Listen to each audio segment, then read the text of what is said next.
Hello folks and welcome to another Final Fantasy Tactics breakdown. It's L58 and this episode is all about the Calculator.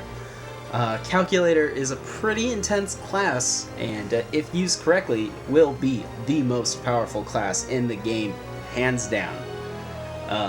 So for the Calculator, in order to get him, you need to have a level 4 Priest, level 4 Wizard, level 3 Time Mage, level 3 Oracle. And trust me, you'll probably want to go higher. Calculator relies on a math ability, and its math ability, the spells that it can use are all dependent on what spells you've learned as that character. Meaning, if you've only learned, Fire 1, Ice 1, and Bolt 1, and you go to use your math ability, you can only use that. Granted, you can't use the 4s, Fire 4, Ice 4, Bolt 4, but, I mean, that's... Yeah, you just have to see what you can use. If that makes any sense. I'm kind of losing my mind. But I'm just saying, if you don't work on one class well enough, you're going to see that it's not as useful. I don't even know what I'm talking about now. I hope you understand what I'm talking about. So, for the Calculator, let's see where are we at. Okay. Has these abilities, and this is how it works. You need to have one of these 5 top abilities and one of these 3 bottom abilities for the Calculator even to use its math ability. So what that means is your math can be broken down by what CT the enemy has at that turn. So that's their speed, and if their speed's at 55, then you could use CT and then 5, and then you'll be able to hit them. If that makes any sense. So first you pick CT level, XP, height, prime number, prime number doesn't even count. The top 4 and then the bottom 4, those are how you break it down. Jeez, this is horrible. I should probably just restart, but I'm not gonna. Okay. So you have your CT, you pick that, and then you pick, okay, what number should I use, and then you'll see it will attack anyone that's in that, whether it's an ally or an enemy, so you got to be careful about that. So we have CT, level, XP, and height, and then you break down by prime number. Prime number is any number that is divisible by 1 or itself, and then it gives you all the numbers that would fit. So that's something to take into consideration. So yeah, there's that. I hope I covered that well enough. I feel like I didn't, but it is what it is. So for counter abilities, very interesting ones. We have distribute. When the Calculator's HP is max, any excess HP is split between your party.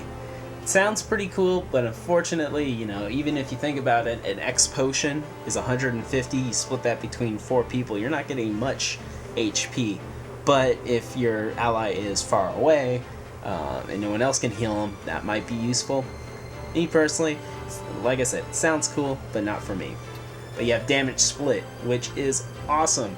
I recommend it for characters like Beowulf, or pretty much any like mage-based attacker.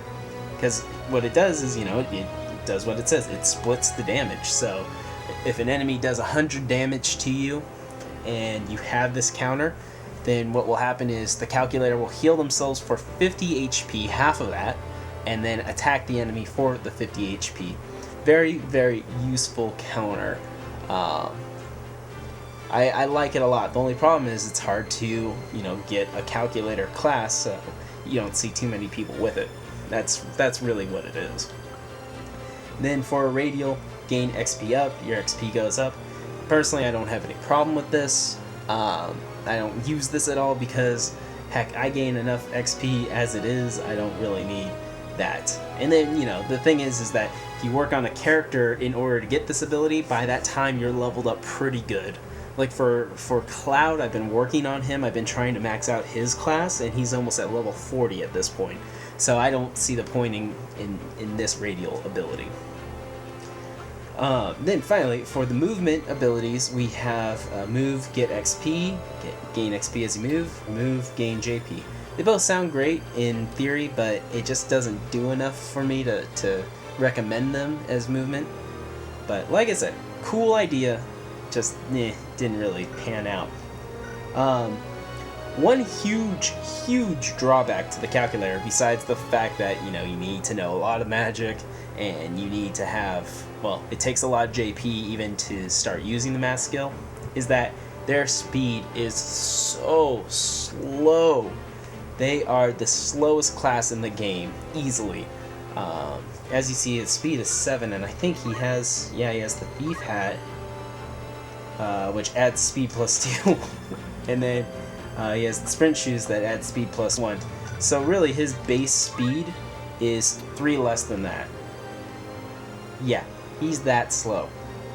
So the problem is that in most cases, the enemy will be able to kill the calculator before he can actually do anything. So you have to take that into consideration. But like I said, it's a really cool class, really unique. Props to whoever developed or thought about this class and decided to actually put him in the game. I do enjoy him. The only problem is they're really damn slow. So, you won't need any MP with the math skill, so that's pretty cool.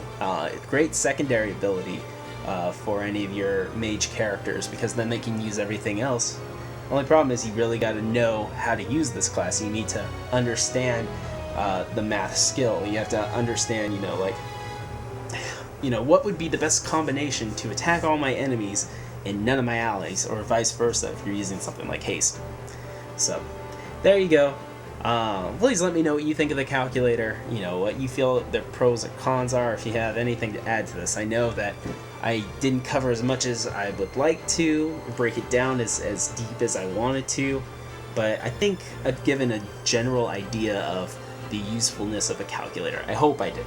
So, anyways folks, please rate, comment, appreciate, and I will see you later. Thanks for watching. Bye.